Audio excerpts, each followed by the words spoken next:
Muy buenas tardes para todos y todas. Esta es la guía de trabajo de lenguaje para grado noveno.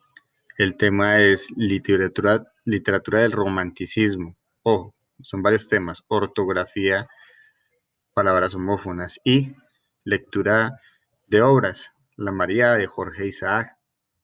Ustedes van a hacer la lectura de este libro. En el desarrollo de esta semana, que va del 21 al 20, al 23, mejor dicho, les estoy enviando lo que es la obra en PDF para que ustedes hagan la lectura. Sin embargo, el que la tenga en físico, porque es muy común tenerla en casa, es mejor que la lea obviamente en físico y, en fin, en la medida de sus posibilidades. Bueno, este trabajo es para entregar aquí dice, el 5 de octubre. Es para entregar el 5 de octubre. Dice acá, deben ser puntuales en la entrega, es en la fecha señalada, no antes ni después. Aquí están los indicadores o logros, ¿sí? Las competencias. Y empezamos con un ejercicio de motivación. Es un juego de palabras, dice el primer ejercicio. Ordena las frases para formar palíndromos. El palíndromo es una frase que se le de un lado a otro. Sin embargo, vamos a ordenar la frase que está acá, ¿cierto? Aquí está en desorden, son 4 frases que están en desorden, vamos a darle el orden adecuado a cada una de ellas. Es un juego de palabras. Esto lo deben poner como un ejercicio más, el primero que hay que hacer. Luego pasamos a la conceptualización y ejemplificación o simulación. Vamos con los conceptos. Hay 3 conceptos de corrientes literarias latinoamericanas, sobre todo basadas históricamente. Listo. Empezamos con el costumbrismo. El costumbrismo es una corriente que precisamente pues trata de resaltar lo que son las costumbres de una región específicamente, ¿cierto? Y en ese tiempo pues se hacía porque había que recalcar la forma de vida que se llevaba en aquellos tiempos. Acá nos dan una fecha, unas fechas que se aproximan a la época donde se desarrolló el costumbrismo. Dice acá el concepto: el mayor interés del costumbrismo era retratar la sociedad colombiana. Ese es el propósito. Nosotros ahorita podríamos hacer costumbrismo. Es una inquietud que se les voy a dejar. Estamos haciendo historia cada vez que transcurren nuestras sociedades. Las costumbres, algunas permanecen, otras varían, etc. En sus costumbres, ¿cierto? Como lo dice su nombre. Así, el costumbrismo colombiano tuvo su mayor auge durante el periodo de 1840 y 1850. Listo, entonces tenemos unas fechas de ubicación que nos llevan a 2 siglos atrás.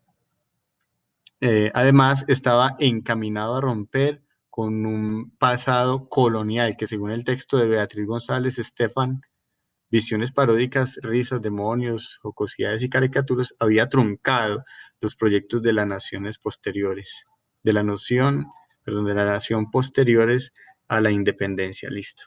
Ustedes saben que después de la independencia, Colombia tuvo muchas revoluciones, bueno, siempre las ha tenido, inclusive ahora, con relación al ámbito político, que afecta a lo social, que afecta a lo económico y todos los aspectos.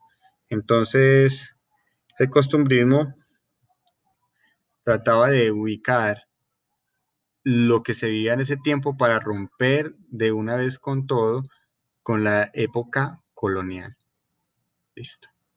Vea qué interesante está. Ustedes van a acabar de leer el texto para que atenúen las ideas acerca de lo que es este corriente del costumbrismo. Miremos acá este pedazo, este fragmento de acá. Los costumbristas se ocuparon de señalar los rasgos generales de un pueblo a través de los personajes de sus relatos. En muchos casos se asumió una postura crítica frente a la sociedad. Vean lo que dice acá, una postura crítica frente a la sociedad. El hecho de que en las narraciones, poemas, canciones, bueno, en todos los ámbitos expresivos de la literatura, eh, se tratara de recoger las costumbres que habían, no que precisamente había que aplaudirlas. También el escritor se encargaba de criticarlas, de criticarlas para criticar a la sociedad misma, ¿cierto? Bueno, un aspecto bastante importante. Uno de los eh, escritores representativos del costumbrismo es José Eugenio Díaz Castro, Jorge Isaac. Aquí están pues, unas anotaciones de sus biografías. Listo. Terminando ahí el costumbrismo, pasamos a la época o el periodo del romanticismo. El romanticismo también se vivió en Europa. Ya hay que mirar que hay algunas diferencias en ello. Leamos un poco. Fue el movimiento más enérgico y revelador del siglo XIX. No surgió como una necesidad histórica y social, como sí ocurrió en otros países. Ojo, esta es la diferencia, aquí están planteándola, ¿cierto?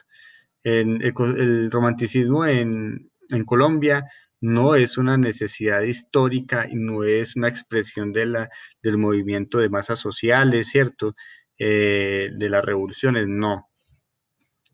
Aquí lo que pasó fue que surgió, ojo, dice acá, surgió como una consecuencia de una fuerte influencia del pensamiento liberal francés. Ese es el romanticismo, ¿cierto? Ve, aquí está la clave de esto. El pensamiento liberal francés es la forma en que, en que llegó el costumbrismo a nuestra época. De esa forma, tratando de mirar el enfoque liberalista que planteaban los franceses para así darle un significado a las bases sociales que teníamos nosotros en ese tiempo. Listo. Llegó a nuestro país a través de protagonistas de los gobiernos que se estaban formando. Listo. Francia, Europa en sí es siempre la que está hasta esos tiempos dando ejemplo de cómo seguir, qué pensar, cuál es el paradigma político, científico que hay que seguir, ¿cierto? La cosmovisión prácticamente aceptada es la que se hereda, ¿cierto? Entonces los franceses practicaban el liberalismo. En- entonces así fue la herencia que nos llegó de ellos. Con ello, todo ese movimiento literario que habla acerca de la libertad, de la protección del individuo en sus diferentes ámbitos, ¿cierto? Bueno, seguimos un poco la lectura. El romanticismo fue una reacción frente a la tradición establecida, propugnaba la emancipación del individuo, cuyos rasgos particulares parecían correr el peligro de disolverse en la generación social creciente. Bueno, de lo que ya les he estado explicando, esta es una anotación que se refiere a ello, ¿cierto?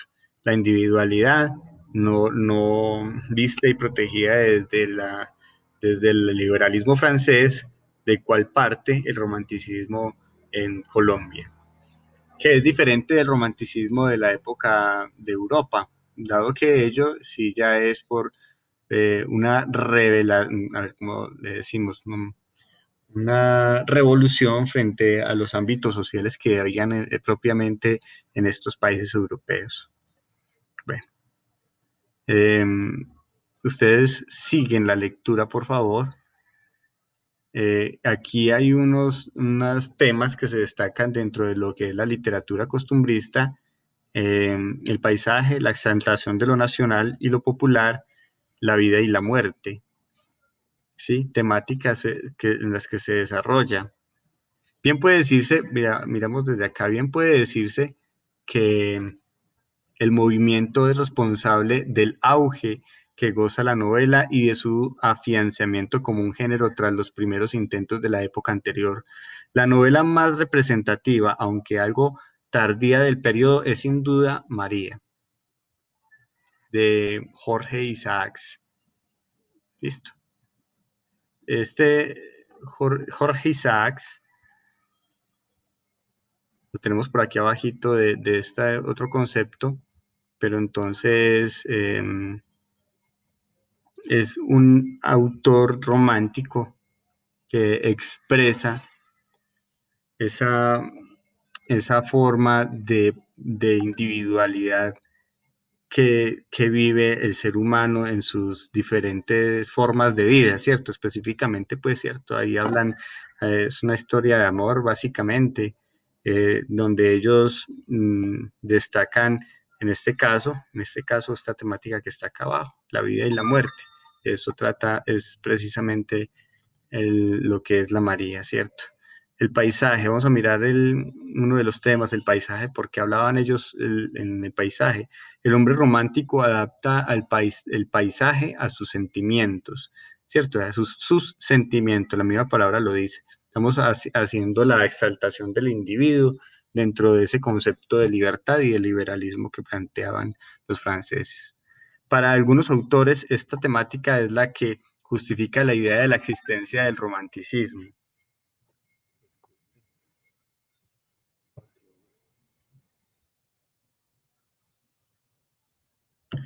Bueno, así,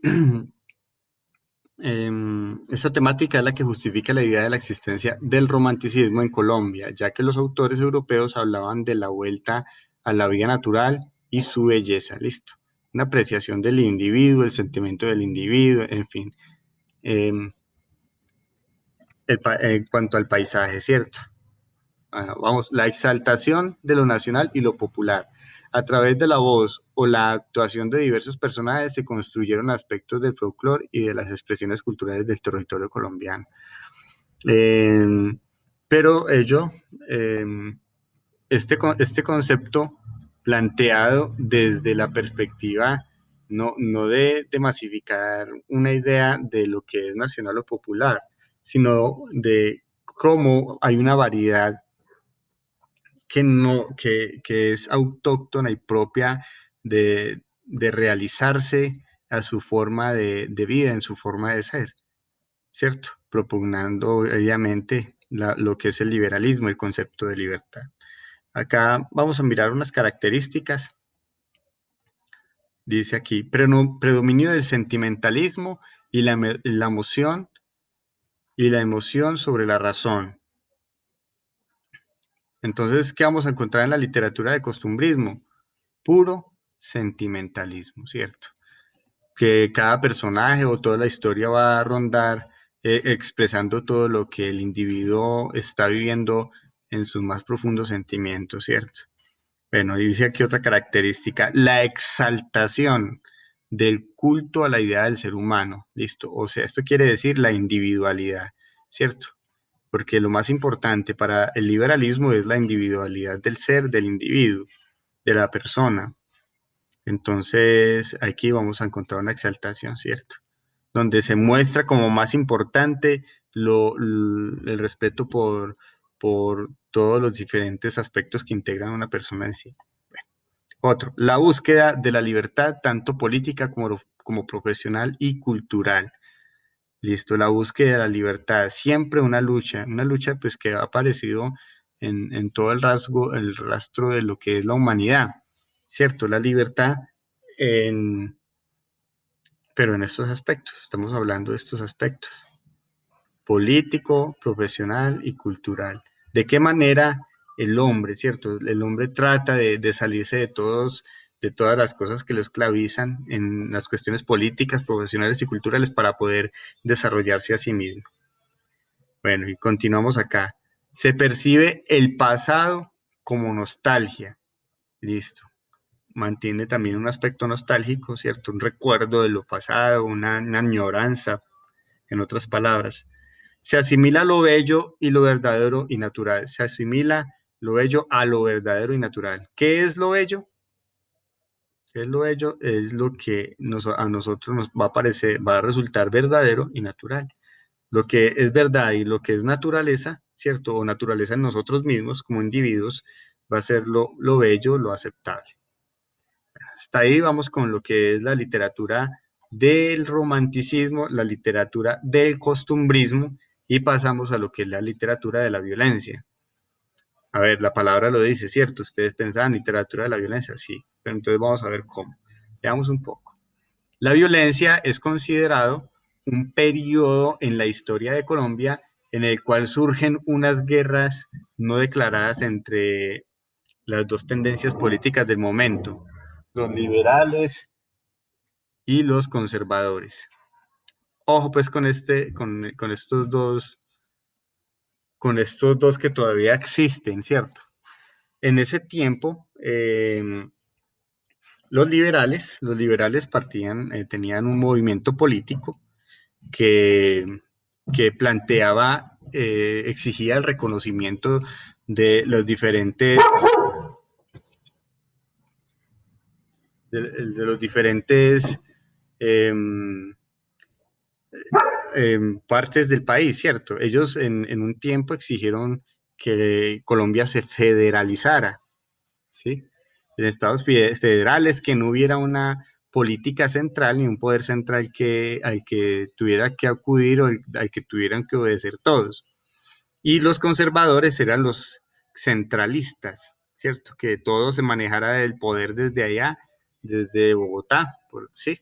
Y, y entonces ellos no reconocían ninguna de las personas o agrupaciones que habían dentro del país en ese tiempo, ¿sí? Bueno, entonces de eso se trata, conservadores y liberales. Entonces, partiendo básicamente de ese aspecto, emprendieron una pelea. Estos a tratar de hacerse ver y estos a tratar de opacarlos, por decirlo así, en ese tiempo. Bueno, entonces, teniendo esta violencia, este periodo de la violencia tan terrible que hubo para Colombia, porque la guerra ni la violencia son cosas bonitas, la expresión literaria tuvo que verse representada de alguna manera, ¿cierto? Miremos cómo. Las mismas ciudadanías es la que se encarga de publicar estos libros que surgieron como una especie de protesta o denuncia para frenar el constante enfrentamiento entre los protagonistas del bipartidismo, que solo generaban malos recuerdos para las familias de los asesinados en la época. Ojo pues, entonces hacían publicaciones de historias que relataban cosas eh, de la, mm, de la guerra, ¿cierto?, entre liberales y conservadores, y a ellos en manera de protesta, aquí mismo lo dice, ¿cierto?, en manera de denuncia, de protesta de lo que había pasado, de lo que estaba pasando en ese momento. Eh, Todas las injusticias que ustedes imaginen pasaron en Colombia a través de esa guerra por el poder, de esa guerra por el establecimiento de una idea política específica, ¿cierto? Sus características son, acá sus características son de ser muy críticos con la política y todos sus relacionados, además de ridiculizar los personajes políticos que habían en la época. Dentro de sus temas hablaban de la muerte, la violencia. Ojo, aquí están los temas, ¿cierto? Vea qué tan interesante.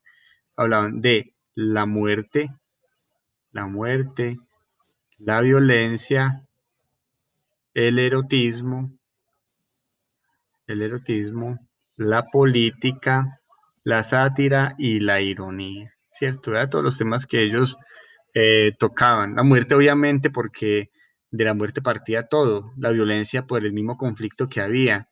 Y el hombre tiene todos estos aspectos eróticos que son naturales a sí mismo, entonces había que expresarlos.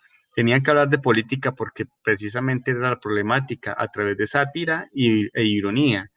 Eran satíricos e irónicos. En este momento el país tiene una guerra muy disimulada que los medios de comunicación callan. callan porque tal vez hacen parte de alguna manera de esa misma guerra, de esa violencia.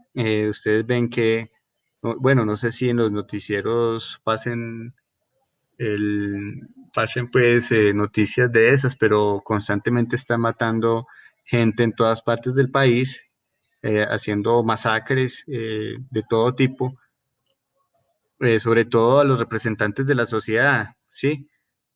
Porque van y exigen, en fin, y tal vez a otros no quieren que exijan ni que se representen a nadie y en fin, hay una guerra ahí establecida que lleva muchísimos muertos. Eh, yo pregunto, pues hay artistas que estén comprometidos en música, en literatura, en poesía, en hacer ese trabajo de la literatura de la violencia que aparece entonces en esta época a través de estos mismos aspectos. Sería muy interesante que alguien se preocupara por eso. Y aquí tenemos un hecho relevante en esta parte de acá. El asesinato de Jorge Eliezer Gaitán. Él era un liberal, ¿sí? Fue lo que marcó el comienzo de la revolución literaria que dio paso a los escritores que aún nos marcan la vida con sus diferentes y variadas formas de interpretar la guerra bipartidista. Él era conservador, se dio cuenta que eso no funcionaba o que no era justo con el pueblo y entonces se metió al liberalismo. Él era un abogado eh, y tenía, lo apoyaba todo el pueblo, entonces cuando se dieron cuenta que el pueblo lo apoyaba, el Estado lo mató, ¿cierto?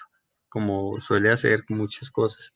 Entonces el Estado lo mató y ahí, eso fue un hito, por decirlo así, para el desarrollo en lo literario, ¿cierto? Ya la literatura se volvió un poco más revolucionaria con él, con ese hecho. Y entonces aquí hasta, desde Jorge Eliezer Gatán, hasta ahí llega, eh, hasta ahí llega también la violencia, ¿cierto? Bueno,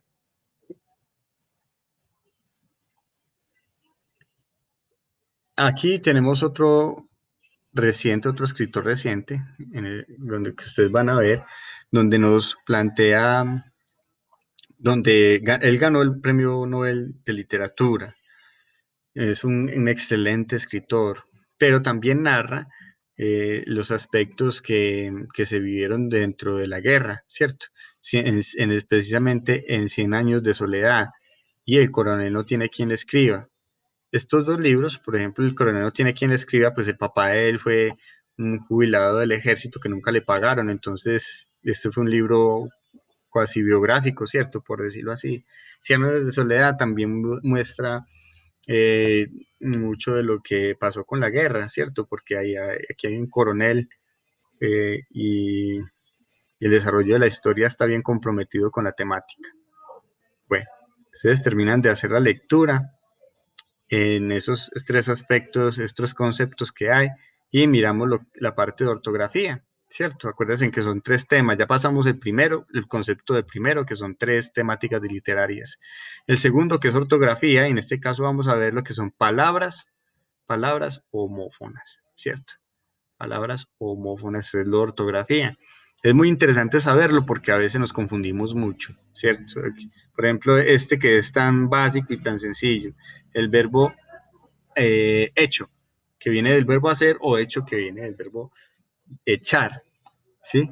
Habría o habría con H y tilde en la I del verbo haber, ¿cierto? Y habría de abrir una puerta, ¿cierto? Tuvo y tuvo. Bueno, tuvo ya es con B, es un sustantivo, ¿sí? Es un sustantivo. Y tuvo ya es un verbo de tener. Listo. Distinta homofonía en distintas regiones. Bueno, ¿qué pasa con esto? Es muy interesante saber que dentro de lo que son las palabras homófonas, vamos a encontrar que en diferentes partes de Colombia van a haber diferentes formas de expresión, ¿cierto? Así es que se va modificando el lenguaje. El lenguaje nunca es algo estable. El lenguaje es algo que a través del tiempo se va modificando y precisamente eh, las regiones son las que se encargan de eso, de los usos, ¿cierto? En una región dicen de una manera y en otra región dicen de otra, muy parecida. Le pongo el ejemplo de tapa. Aquí en Colombia es una religión pertenecemos a una región del lenguaje de español, ¿sí? De habla española y lo mismo casi todo el continente. Entonces, si ustedes se van para México o se van para abajo, para Ecuador, Perú, van a encontrar que hay a tapa, una palabra es un ejemplo, ¿cierto? A tapa le dicen chapa, esta chapa, le dicen chapa. Entonces, muy parecido, pero entonces hay una homofonía distinta. Listo, ustedes terminan de hacer la lectura de este párrafo y paso a explicar lo que es la ejercitación. Realiza un escrito, ojo pues, que explique en qué consiste los conceptos literarios que acabamos de mirar, ¿cierto? Eso es lo que ustedes van a hacer. Ah, profe, ¿cómo así que un escrito? Sí, un escrito quiere decir que usted con sus palabras, no se les vaya a ocurrir, por favor, transcribir nada de ahí, ni de internet. Con sus propias palabras, ustedes van a explicar. Yo entiendo, ¿cierto? O bueno, empieza de otra manera. El romanticismo consiste en esto y aquello, ¿cierto? Ya di la explicación, ya ustedes tienen la lectura, creo que ya puede ser suficiente. Sin embargo, si alguno tiene alguna duda de los conceptos, puede ya, o de alguna parte de la guía, puede llamarme, puede escribirme y en la medida de lo posible, pues, ¿cierto? Si yo voy y les contesto, ¿sí? Puede ser, a mí ha pasado que se me han pasado por alto algunos mensajes y quedan ahí, entonces me doy cuenta por ahí una semana después. Sí, puede ocurrir, sin embargo, eh, a través de los días yo me doy cuenta y voy contestando. En todo caso, van a realizar un escrito, ¿cierto? A mano, en, en hojas, pues sí, o en el cuaderno, pero tiene que ser muy bien organizado, con fotos muy buenas, para poder leerlo o observarlo con los conceptos que se entregan en esta guía de trabajo, escrito a mano con tus propias palabras. ¿Listo? ¿Cuáles son los conceptos? Pues los busca ahí arriba, ¿cierto? Bueno, este es el segundo ejercicio. El tercero, acuérdense que el primero es la introducción de las palabras, de las frases que hay que ordenar, de los palíndromos. Prepara la sustentación oral de estos tres movimientos literarios. ¿Qué quiere decir esto? Ojo, mucho cuidado, que si ustedes envían el ejercicio, dependiendo de la reacción y de lo que yo encuentre en el escrito suyo, lo voy a llamar a preguntarle si a mí me parece que ustedes no están o usted no está eh, siendo sincero con las palabras, entonces lo que voy a hacer es anular el ejercicio. Listo. Que le quita buena parte de la nota. Bueno, pasamos al cuarto. Escribe en el espacio en blanco la palabra correcta. Esto es el ejercicio de palabras, cuál es la palabra correcta, ¿cierto? Aquí, todo está muy fácil, está muy fácil, el, tiene la ortografía correcta, entonces ustedes eligen la palabra y la colocan, la ubican. Y por último, realiza la lectura del libro La María de Jorge Isaac. Se corroborará la lectura del libro. De la misma manera, pues, esta lectura, yo quedo pendiente de decirles en qué momento voy a recogerla. Por el momento, deben empezar a leerla. ¿Qué quiere decir? Que tienen por lo menos más de una semana para que la inicien, pero yo les voy a dar más tiempo. Sin embargo, todavía no voy a fijarles la fecha, estén pendientes. Bueno, espero que tengan una excelente semana, que estén muy bien, aliviados, felices y que estemos llevando las cosas cada vez mejor. Les deseo lo mejor, les deseo felicidad y que pasen excelente semana.